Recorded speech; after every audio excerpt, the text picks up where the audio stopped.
మన రక్షకుడు ప్రభువైన యేసుక్రీస్తు వారి నామంలో ఈ వీడియోని వీక్షిస్తున్న ప్రతి ఒక్కరికి కూడా వందనాలు తెలియపరచుకుంటున్నాను. In the name of Jesus Christ, greetings to everyone. Our Lord Jesus Christ, his grace and peace upon you. మన ప్రభువైన యేసుక్రీస్తు వారి కృపయో సమాధానం మీకు అందరికీ కలిగిన గాక. అందరూ బాగున్నారండి? అందరూ బాగున్నారని విశ్వసిస్తున్నాను. అందరూ కూడా వాక్యంలో ఎదగాలని, వాక్యం చేత ఆదరించబడాలని, వాక్యం చేత పోషించబడాలని, వాక్యం చేత ప్రోత్సహించబడాలని, వాక్యం చేత పురుకొల్పబడాలని చెప్పి మేము అందరి గురించి యథార్థంగా నిజంగా నా అనుదిన ప్రార్థనలో మేము జ్ఞాపకం చేసుకుంటున్నాం.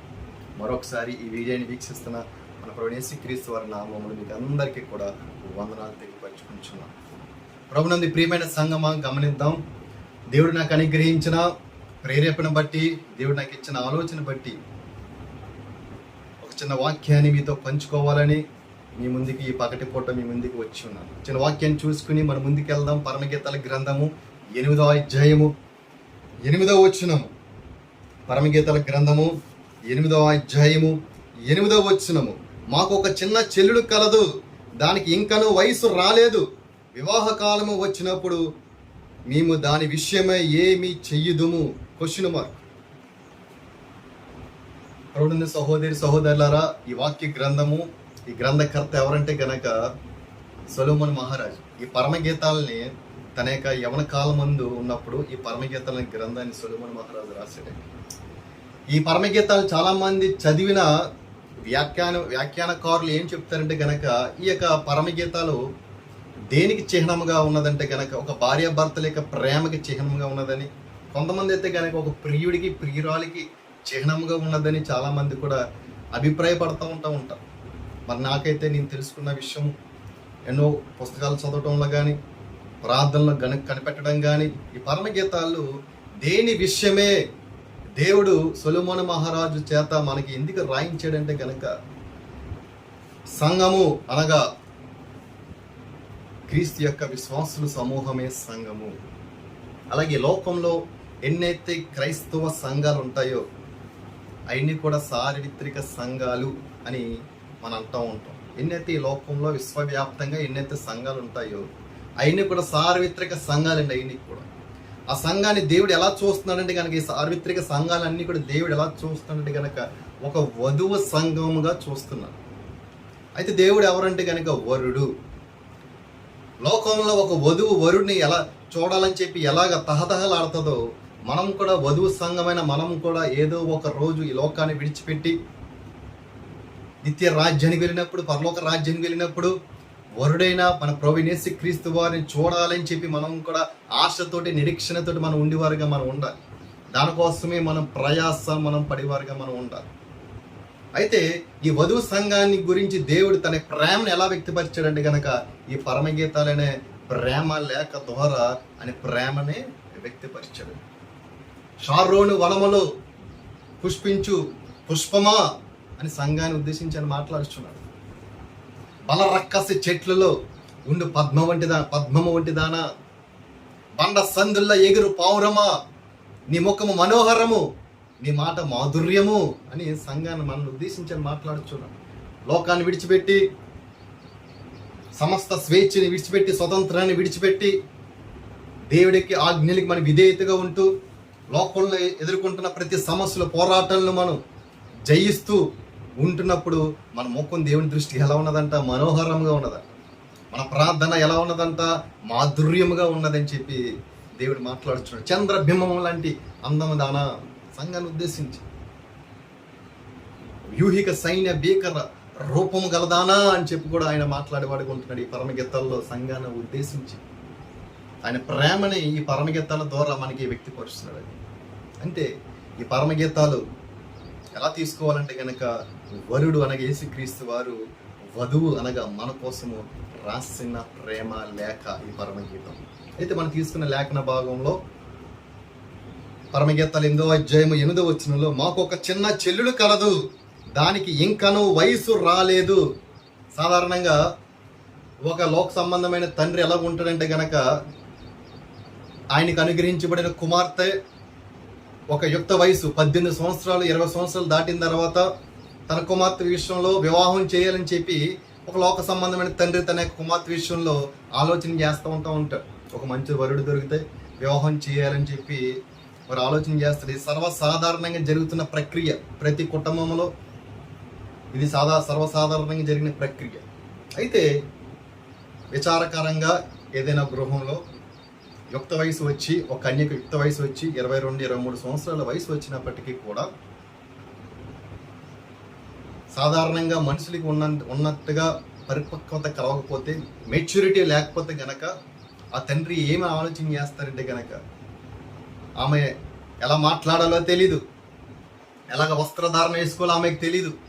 ఏ సమయంలో అటువంటి నా కుమార్తెకి వివాహం చేసినట్లయితే కనుక ఎలాగ కుటుంబ జీవితం కట్టబడుతుంది, ఒకవేళ తనకి బిడ్డలు ఉన్నట్లయితే కనుక తనకి బిడ్డల్ని ఎలాగ పోషిస్తుంది, తన బిడ్డలకి ఈమె పోషించలేకపోతుంది, ఈమె సాధారణంగా నడవలేకపోతుంది, కానీ ఈమె తనకి బిడ్డల్ని ఎలా పోషిస్తుంది, ఈమెకే సరైన అవగాహన లేదు, ఈమెకే పరిపక్వత లేదు, తనకి చంటి బిడ్డల్ని ఎలా పోషిస్తుంది అని చెప్పి తండ్రి ఏం చేస్తారంటే గనక తగిన కాలం గురించి ఎదురు చూస్తూ ఉంటాడు. ఎలా ఎదురు చూస్తారంటే గనక ప్రార్థనలు కనిపెడతా ఉంటాడు. నా కుమార్తెకి వయసు వచ్చింది కానీ సరైన రీతిగా మానసికంగా పరిపక్వత లేదు, మెంటల్గా ఇంకా ఎదగలేదు, మాటల్లో జ్ఞానంలో వయసులో ఆలోచనలో ఏమి ఎదగలేదు ప్రభువా అని చెప్పి దేవుని ప్రార్థనలో ఆయన తండ్రి తన కుమార్తె విషయంలో కనిపెడతా ఉంటాడు. అదే రీతిగా దేవుడు కూడా సంఘాన్ని ఉద్దేశించి ఏం చెప్తున్నాడంటే గనక ఇది మాకున్న చిన్న చెల్లుడు కలదు, దానికి ఇంకాను వయసు రాలేదు అనగా ఏంటంటే గనక సంఘాన్ని ఉద్దేశించి సూటిగా నీతో సూటిగా మాట్లాడుచున్నారు. మారు మనసు పొంది ఎంతకాలం అవుతుందో, రక్షించబడి ఎంతకాలం అవుతుందో, మన ప్రభువైన యేసుక్రీస్తు నామములో బాప్తిసం తీసుకుని ఎంతకాలం అవుతుంది? సంవత్సరం అవుతుందా, 5 సంవత్సరాలు అవుతుందా, దశాబ్ద కాలము 10 సంవత్సరాలు అవుతుందా, 15 సంవత్సరాలు అవుతుందా? రక్షించబడిన కాలం నుంచి ఇప్పటి వరకు నువ్వు ఏం నేర్చుకున్నావు?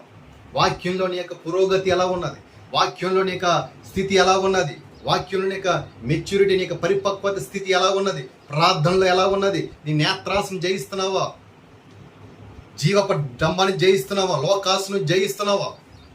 ఇంకా నువ్వు జయించలేకపోతే కనుక దేవుని దృష్టిలో నువ్వు ఇంకా వయసు రాలేదు. మాకు ఒక చిన్న చెల్లుడు కలదు, ఆమెకు ఇంకా వయసు రాలేదు. ఎలాగా సొలొమోను మహారాజు మాట్లాడుచున్నాడు, నాకు సంఘంలో ఒక విశ్వాసుడు ఉన్నాడు కానీ ఆ విశ్వాసుడికి ఇంకా వయసు రాలేదని దేవుడు మాట్లాడుచున్నాడు. ఏం వయసు? ప్రార్థనలో ఎదుగుదల లేదు, వాక్యంలో ఎదుగుదల లేదు, కుటుంబంతో కలిసి ప్రార్థన చేసే అనుభవం నీలో లేదు. ఏదో ఆదివారం వస్తున్నావు, ఏదో 2 మాటలు వింటున్నావు, వెళ్ళిపోతున్నావు, కానీ లోకంలోకి వెళ్ళిన తర్వాత మరలా అదే నీ యొక్క స్థితిలో నువ్వు ఉంటున్నావు. అయితే నువ్వు ఎన్ని సంవత్సరాల కిందట నువ్వు రక్షించబడ్డావు అన్నది ప్రాముఖ్యం కాదు, కానీ దేవుని వాక్యంలో నువ్వు ఎంత నేర్చుకున్నావు, దేవుడి యొక్క ఆజ్ఞలకి నువ్వు విధేయతగా ఉంటున్నావా, దేవునిలో నువ్వు నమ్మకంగా ఉంటున్నావా, వాక్యం అనే విత్తనం నీ హృదయంలో నువ్వు ఉంచుకుంటున్నావా అన్నది చాలా ప్రాముఖ్యమైనది. అందుకని ఒకవేళ నువ్వు రక్షించబడినప్పటికీ కూడా నువ్వు పరిపక్వత లేకపోతే కనుక నీకు ఇంకా వయసు ఇంకా రాలేదు అని చెప్పి దేవుడు సూటిగా నాతోటి మాట్లాడేవాడు ఉంచున్నాడు. ప్రభునందు ప్రియమైన సహోదరుల, ఆయన రాకడ ఎప్పుడు వస్తుందో తెలియదు, మనం ఎప్పుడు ఎత్తబడతామో మనకు తెలీదు. లోకంలోకి బయటకు వెళ్ళాలంటే, రోడ్డు మార్గం వెళ్ళాలంటే కనుక ఎంతోమంది యవన కాలంలో 20 సంవత్సరాలు, 22 పైప్రాయము, 23 సంవత్సరాలు గల చిన్న యవనస్తు బిడ్డలు చనిపోతున్నారు. ఎప్పుడు నీ కాలం ఎప్పుడు ముగుస్తుందో, నా కాలం ఎప్పుడు ముగుస్తుందో తెలియదు. అందుకని మనం వయసు వచ్చిన వారిగా మనం ఉండాలి, వయసు మెచ్యూరిటీగా మనం ఉండాలి, వాక్యంతో మనం బలపడాలి, ప్రతిరోజు కూడా మన వాక్యంలో మనం ఎదగాలి. అందుకని యేసుక్రీస్తు వారు ఏం చెప్తున్నారంటే కనుక యోహాను సువార్త 16వ అధ్యాయంలో ఆయన శిష్యులతో మాట్లాడుతున్నారు అన్నమాట. యేసుక్రీస్తు వారు, నేను మీ మధ్యలో నుంచి వెళ్ళిపోవటము మీకు ప్రయోజనకరము, మరలా నేను మీ మధ్యలో నుంచి వెళ్ళిపోవటం మీకు ప్రయోజనకరము, నేను వెళ్ళిపోయిన తర్వాత ఆదరణకర్త ఆత్మ మీ మధ్యలోకి వస్తాడు. ఆ ఆదరణకర్త పాపం విషయంలో కానీ లోకం విషయంలో కానీ మీకు తీర్పు తీరుస్తాడు అని చెప్పి యేసుక్రీస్తు వారు మాట్లాడుతున్నారు. ఎప్పుడైతే కనుక మన యేసుక్రీస్తు నామంలో బాప్తీసం తీసుకుంటామో, మన మారు మనసు పొందుతామో, పరిశుద్ధాత్మ వరమును మనం పొందుకుంటామండి. ఆ పరిశుద్ధాత్మ వరం మనల్ని ఏం చేస్తుందంట? పాపం విషయంలో కానీ లోకం విషయంలో కానీ మనకి తీర్పు తీరుస్తుందంట. ఏం చూస్తున్నావు నువ్వు, ఏం ఆలోచన చేస్తున్నావు నువ్వు, దేవుని వాక్యానికి విరుద్ధంగా, దేవునికి ఆజ్ఞలకు విరుద్ధంగా ఏదైనా ఆలోచన చేస్తున్నా, ఏ క్రియను చేసినప్పటికీ కూడా పరిశుద్ధాత్మ వరము మనలో ఉండి మనకు తీర్పు తీరుస్తూ ఉంటాడు. ఆ తీర్పుకి నువ్వు లోబడకపోతే గనక నువ్వు ఎలాంటి వాడవో తెలుసా? నువ్వు అటువంటి తీర్పుకి నువ్వు లోబడని లేని దానివైతే గనక నువ్వు ఎలాంటి దానివైతే తెలుసా? వాత వేయబడిన మనస్తత్వం గలవాడివి నువ్వు. వాత వేయబడిన మనస్తత్వం గల దానివి నువ్వు. వాత వేయబడిన మనిషి ఎలా ఉంటాడంటే గనక ఆజ్ఞలు నీకే తగిలినప్పటికీ కూడా, వాక్యం నీకే సూటిగా తగిలినప్పటికీ కూడా, ప్రతిదీ కూడా దేవుడు నీతో సూటిగా మాట్లాడినప్పటికీ కూడా దాన్ని నువ్వు గ్రహించవు. చలనం లేని దానిగా ఉంటావు, చలనం లేనివాడిగా ఉంటావు. మత్తెక్కిన శరీరం మీద, మత్తెక్కిన యొక్క అవయవం మీద ఏ సూదితో పొడిచినా ఎటువంటి స్పర్శ లేకుండా వ్యక్తి ఎలా ఉంటాడో అలాగే వాత వేయబడిన మనస్తత్వం గలవారు కూడా చాలా మంది కూడా అలాగే ఉంటారు. దేవుని వాక్యమేమో పానీయము తీసుకున్నాను, ఆహారం తీసుకున్నాను, ఏది తీసుకున్నాను దేవునికి మహింకరంగా చేయమని దేవుని వాక్యం సెలవిస్తుంటే విశ్వాసులు అని ఎదిగిన వారు, రక్షించబడిన యవనస్తులు, దేవుని ఎరిగి ఉన్నామని చెప్పబడిన యవనస్తులు ఎలా ఉంటున్నారంటే గనక దేవుని మహింపరచడం మానేసి వాళ్ళగా వాళ్ళగా సెల్ఫ్గా వాళ్ళని గ్లోరిఫై చేసుకునే వారికి ఉంటున్నారు. వాళ్ళని అతిశయించే వారికి ఉంటున్నారు. వాళ్ళ ఇతరులకి అతిశయించబడే వారిగా వారు జీవించే వారికి ఉంటున్నారు. మనం దేవుని మహింకరంగా ఉండాలండి. యూట్యూబ్ ఛానల్స్లో చాలామంది క్రైస్తవులు, యవనస్తులు, యవనరాండ్రులు యూట్యూబ్ ఛానల్స్లో కుకింగ్ ఛానల్స్ అని చెప్పి, డానియల్ కుకింగ్ అని, శామ్యుల్ కుకింగ్ అని చెప్పి, డేవిడ్ ఫ్యాషన్ అని చెప్పి, ఇవన్నీ కూడా దేవుని పేరుతోటి ఈ సోషల్ మాధ్యమంలో వాళ్ళ ఛానల్స్ క్రియేట్ చేసి లోక సంబంధమైన మాలిన్యమంతా కూడా వాళ్ళు పోగు చేసి ఆ వీడియోలో వాళ్ళకి పెడుతున్నారు. ఆ వీడియో పెట్టినప్పుడు ఆ వీడియో కింద లైక్లు, కామెంట్లు చూసి వాళ్ళందరూ కూడా ఆనందించే వారికి ఉంటున్నారు. అదేమన్నా దేవుని భయంకరంగా ఉంటుందా? ప్రియమైన సహోదరుడా, ఈ వంట ఛానల్స్ పెడుతున్నావు, ఆ వంట ఛానల్స్ పెడుతున్నావు, ఓ సహోదరి ఫ్యాషన్ అని చెప్పి శారీస్, బ్లౌజెస్, ఎన్నో రకరకమైన చెత్త అంతా కూడా వీడియోలో యూట్యూబ్లో పోస్ట్ చేస్తున్నావు. అదేమన్నా సరే దేవునికి మహింకరంగా ఉంటుందా? కొరింథీ రాసిన పత్రికలో అపోస్తలుడు పౌలు ఏమంటున్నాడంటే కనుక నువ్వు పానీయం తీసుకున్నాను, ఆహారం తీసుకున్నాను, ఏది చేసినాను దేవుని మహింకరంగా ఉండమని చెప్పి దేవుని యొక్క వాక్యం సెలవిస్తుంది. ప్రభువుని ప్రియమైన వారులారా, నీలో వాత వేయబడిన మనస్తత్వం ఉన్నది. దేవుని ఆత్మకి నువ్వు అప్పగించుకోవట్లా. దేవుని ఆత్మకి నీకు అప్పగించుకున్నట్లయితే కనుక దేవుని ఆత్మ నీకు ఏం చేస్తుందంటే కనుక నీకు తీర్పు తీరుస్తూ ఉంటుంది. ఉదయకాల సమయంలో నువ్వు ఈ రీతిగా మాట్లాడావు, ఆ సహోదరిని నువ్వు ఇలా చూచావు, ఆ సహోదరుని నువ్వు ఇలా చూచావు, నీ తలంపులు ఎలా ఉన్నాయి, నీ వైఖరి ఎలా ఉన్నదని చెప్పి నీలో నివాసిస్తున్న పరిశుద్ధాత్మ అనే వరము నిన్ను ఎప్పటికప్పుడే తీర్పు తీరుస్తూ ఉంటాడు. మరి ఆత్మకు నువ్వు లోబడి వాడిగా ఉంటున్నావు. ఒక ఆత్మకి లోబడినట్లయితే కనుక ఎటువంటి ప్రయోజనాలు ఉంటాయి తెలుసా? ఎటువంటి ఆశీర్వాదాలు ఉంటాయి తెలుసా? ఎటువంటి మేలు ఉంటాయి తెలుసా సహోదరులారా? నెహెమ్యా కూడా దేవుని ఆత్మకి లోబడ్డాడు. నెహెమ్యా ఎటువంటి వాడంటే గనక నెహెమ్యా ఒక క్లాస్ 4 ఉద్యోగి. క్లాస్ 4 ఉద్యోగి అంటే రాజుకి గిన్నె అందించేవాడు మాట. నీళ్ళే కానీ పల్లెంలో ఆహారమే కానీ అన్ని కూడా ఒక రాజుకి గిన్నె అందించేవాడు ఒక ఉద్యోగి మాట. ఎవరంటే నెహెమ్యా. ఎప్పుడైతే కనుక when he field with the God spirit, ఎప్పుడైతే కనుక దేవుని ఆత్మతో నింపబడ్డాడో, ఎన్నిక లేనివాడు, అలుపుడు, జనాల దృష్టికి రాజు దృష్టికి బహు అలుపుడైన నెహెమ్యా దేవుని ఆత్మతో నింపబడినప్పుడు యెరూషలేము పడిపోయిన ప్రాకారం కట్టాడు. ఎవరో? నెహెమ్యా. ఎప్పుడంటే దేవుని యొక్క ఆత్మచేత నింపబడినప్పుడు, దేవుని ఆత్మతో నింపబడినప్పుడు నువ్వు అల్పంగా ఉన్న నువ్వు, బలహీనంగా నువ్వు బలవంతుడిగా చేస్తుంది ఎవరంటే కనుక దేవుని ఆత్మతో నింపబడినప్పుడు. ప్రాకారం కట్టుచున్నప్పుడు సన్బటులు, అమోనియా, టోబీలు వచ్చి ఏమని చెప్పారంటే కనుక నువ్వు కడుతున్నావా ఈ రాతి ప్రాకారము, ఒక నక్క దాటినట్లయితే కనుక ఆ రాతి గోడ పడిపోతుంది అని చెప్పినప్పుడు వాళ్ళ మాటలు ఎక్కడా కూడా లెక్క చేయకుండా దేవుని మీద ఆధారపడి 52 రోజుల ప్రాకారం కట్టినప్పుడంట ఎవరైతే విమర్శించారో వాళ్ళందరూ కూడానంట ఐధైర్యపడ్డారంట. అది దేవుని ఆత్మతో మనం నింపబడినప్పుడు. దేవుని ఆత్మతో మనం నింపబడినప్పుడు నీకు నువ్వుగా సెల్ఫ్గా నీకు నువ్వు ప్రమోట్ చేసుకోవడం కాదు, నీకు నువ్వుగా మహింపరచుకోవడం కాదు.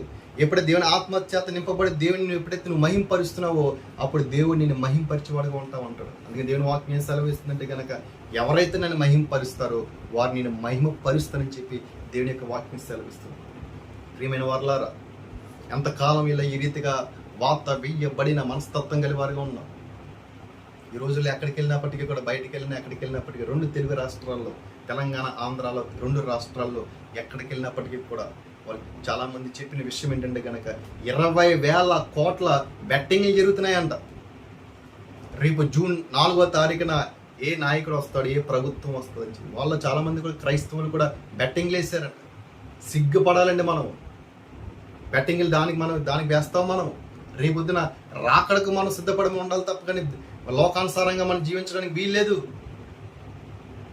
సిగ్గుపడవలసిన వారిగా మనము ఉండాలండి. మనం బెట్టింగ్లు దాని మీద కాదు, మనం ఎన్ని కూడా లోక సంబంధం. రేపు ఏం జరుగుతుందో మనకి తెలీదు.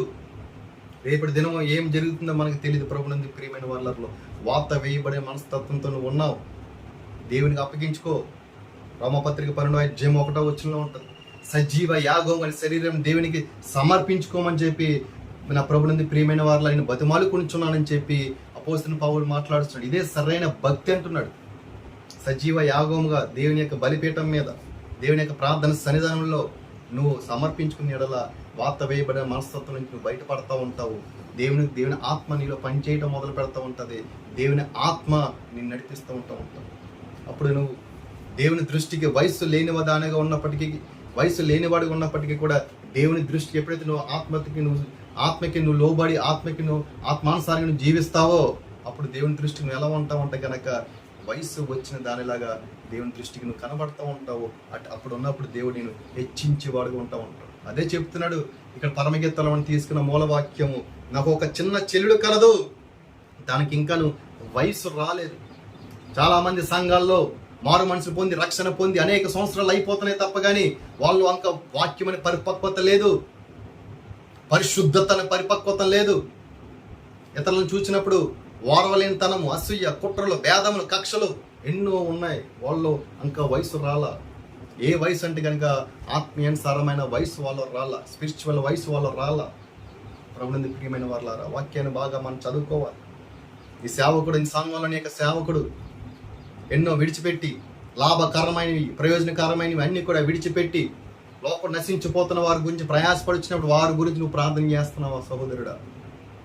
ఈ సంఘంలో అనేక మంది వెనక జారిపోతున్నప్పుడు ఒక వారం వచ్చి ఒక వారం రానప్పుడు వాళ్ళని చూసి నువ్వు ప్రార్థన చేస్తున్నావు. వాళ్ళ దగ్గరికి వెళ్ళి ధైర్యపరిచే మాటలు వాళ్ళకి చెప్తున్నావా సహోదరుడా?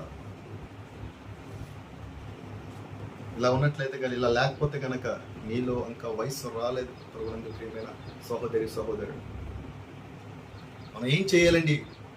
మరి వయసు రావాలంటే ఏం చేయాలండి? దేవునిలో పరిపక్వత కలగాలంటే ఏం చేయాలండి అని నన్ను అడిగినట్లయితే కనుక ఒక వాక్యాన్ని తీసుకుని దాంతో మనం ముగించుకుందాం. దాంతో నేను కంక్లూడ్ చేస్తాను. హెబ్రీయులకు రాసిన పత్రిక 10వ అధ్యాయం. అందరూ కూడా వాక్యాన్ని చూడండి. మీకు బైబిల్ గ్రంథం మీకు సమీపంలో ఉన్నట్లయితే కనుక ఈ యొక్క గ్రంథాన్ని మనం చూసి చదువుదాం. హెబ్రీయులకు రాసిన పత్రిక 10వ అధ్యాయము. హెబ్రీయులకు రాసిన పత్రిక 10వ అధ్యాయము. హెబ్రీయులకు రాసిన పత్రిక 10వ అధ్యాయము 24వ వచనం మనం చదువుకుందాం. నేను చదువుతాను. బైబిల్ గ్రంథం లేకున్నట్లయితే కనుక, మీకు సమీపంలో లేనట్లయితే కనుక నేను చదువుతున్న వాక్యాన్ని మీరు దృష్టించండి. కొందరు మానుకొనుచున్నట్లుగా సమాజముగా కూడుట మానక ఒకరినొక్కడు హెచ్చరించచ్చు. ఆ దినము సమీపించుట మీరు చూచిన కొలిది మరి ఎక్కువగా అలాగ చేయుచు ప్రేమ చూపుటకును సత్కార్యములు చేయుటకును ఒకరినొక్కడు పురిగొలుపు వలనని ఆలోచింతుము. చూడండి, కొందరు మానుచున్నట్లుగా సమాజముగా కూడుట మానక. చాలామంది మానేస్తున్నారు మందిరంలో రావటం. చాలామంది అల్ప విశ్వాసులుగా మానేస్తున్నారు. చాలామంది కూడా వెనక్కి జారిపోయే వారు ఉంటున్నారు. చూడండి, ఒక ప్రాముఖ్యమైన విషయం చెప్తాను. ఇశ్రాయేలు ఐగుప్తు దేశంలో నుండి దేవుడు వాగ్దానం చేపిన దేశానికి వెళ్తున్నప్పుడు చాలామంది కూడా పాలు త్రేళ్లు ప్రవహించి కానాను దేశాన్ని ఎందుకు వెళ్ళలేకపోయారు? ఎందుకు? చాలామంది 6 లక్షల కాలబలము మరి ప్రారంభించారు. చాలామంది కూడా ఎందుకు వాగ్దానం చేయబడిన దేశాన్ని చాలామంది ఎందుకు వెళ్ళలేకపోయారంటే కనుక ఒకటే దానికి మూల కారణం. ఆ ఐగుప్తు దేశంలో ఫరో రాజు కఠినంగా శిక్షించేవాడంట. వాళ్ళు బంకమట్టి తిట్టికి చేస్తున్నప్పుడంట ఆ బంకమట్టి ఇట్టికి చేసిన తర్వాత దాన్ని ఎర్రగా కాల్చడానికి వాళ్ళకి గడ్డిని ఇచ్చేవాడు కాదంట, క్రూరంగా వాళ్ళని శిక్షించేవాడంట. అయితే ఆ ఐగుప్తులో నుంచి ఉన్న ఇశ్రాయేలు బానిసత్వంగా ఉన్న బానిసలుగా ఉన్న ఇశ్రాయేలు బాబోయ్ ముందైతే గనక ఈ యొక్క ఐగుప్తు దేశంలో నుంచి బయటపడితే సరిపోతుంది మాకు అని చెప్పి చాలామంది కూడా అభిప్రాయంతో ఐగుప్తు దేశంలో నుంచి దాసి దేశంలో నుంచి బయటకు రావటమే చూసుకున్నారు.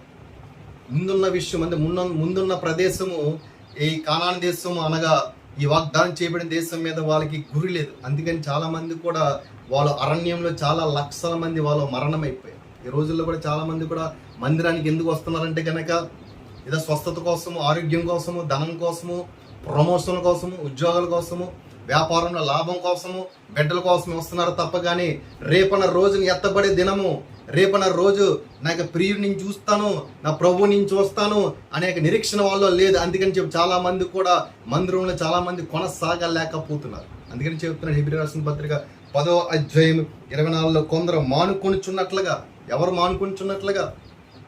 స్వస్థత కోసమే మందిరానికి వస్తారు చూసారా, లాభం కోసమే మందిరానికి వస్తారు చూసారా, వాళ్ళు మానుచున్నట్లుగా సమాజంగా కూడిట మానక ఒకరినొకడు హెచ్చరించచ్చు. వాళ్ళు మానట్లుగా మనం మానకుండా సమాజం అనగా సంఘముగా, సార్వత్రిక సంఘముగా, వధువు సంఘముగా మన దేవుని యొక్క మందిరంలో మనం కూడుకొనిచ్చు హెచ్చరించుకోవాలి.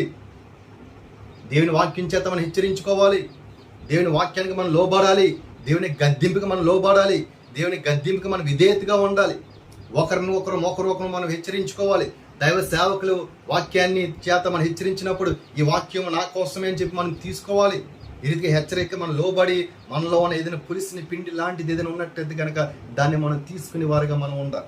అదే రీతిగా అదే వచనంలో ఆ దినము సమీపించుట మీరు చూచిన కొలిది మరి ఎక్కువగా అలాగ చేయొచ్చు, ప్రేమ చూపుటకును సత్కారం చేయుటకును ఒకరినొకడు పురుకొల్పుకోవాలని ఆలోచించుము. ఆ దినము సమీపించున్నదని. ఏ దినము? రెండవ రాకడ, ప్రభు రాకడ సమీపించుకున్నదని మనం ఆలోచన చేయించి ఒకరికొకడు మనము పురుకొలుపుంచు, ఒకడొకడు ప్రేమతోను సత్కార్యంతో మనం ఎలా ఉండాలంట? పురుకొలుపుకోవాలని చెప్పి దేవుని వాక్యం సెలవిస్తుంది. మందిరంలో మనం వెళ్ళినప్పుడు ప్రేమతోటి, సత్కార్యంతో, ఒకవేళ నువ్వు అల్పుడైనప్పటికీ కూడా ఈ సంఘ కాపరి నీకు ఒక పదవి నీకు ఇచ్చినప్పుడు యవనస్తులే సండే స్కూల్ నడిపించమని కానీ వాయిద్యాలు వాయించమని కూడా నేను సత్కార్యం చేసినప్పుడు నువ్వు దానికి లోబడివారిగా ఉండాలి. నువ్వు మందిరానికి రాకుండా నువ్వు లోకం నశించిపోతున్నప్పుడు ఒక సేవకుడు కానీ విశ్వాసం కానీ ఎవరి దగ్గరికి వచ్చి ప్రేమపూర్వకంగా అయ్యా నువ్వు నశించిపోతున్నావు, మందిరానికి రా అన్నప్పుడు ఆ మాటకు నువ్వు లోబడి మందిరానికి వచ్చి నువ్వేం చేయాలంటే కనుక పురుగొల్పబడాలి. నువ్వు వాక్యం చేత పురుగొల్పబడాలి నువ్వు. అందుకని అంటున్నాడు ఆ దినం వస్తుందని నువ్వు ఆలోచించి ప్రేమతోనూ సత్కార్యంతో నేను ఎలా ఉండాలంట? పురుగొల్పబడాలని చెప్పి దేవుని వాక్యం సెలవిస్తుంది. అందరూ ఇప్పుడు సార్వత్రిక సంఘంలో ఎంతమంది ఉన్నప్పటికీ కూడా ప్రేమతోటి సత్కార్యంతో మనం ఎలా ఉండాలంటే కనుక పురుగొల్పబడాలి. మనం దైవ సేవకుడు తన నోటి నుంచి వచ్చే ప్రతి మాటను బట్టి కూడా మనం పురుగొల్పబడాలి. ఈరోజు కూడా దేవుని వాక్యం నీతో నాతో మాట్లాడుచున్నది.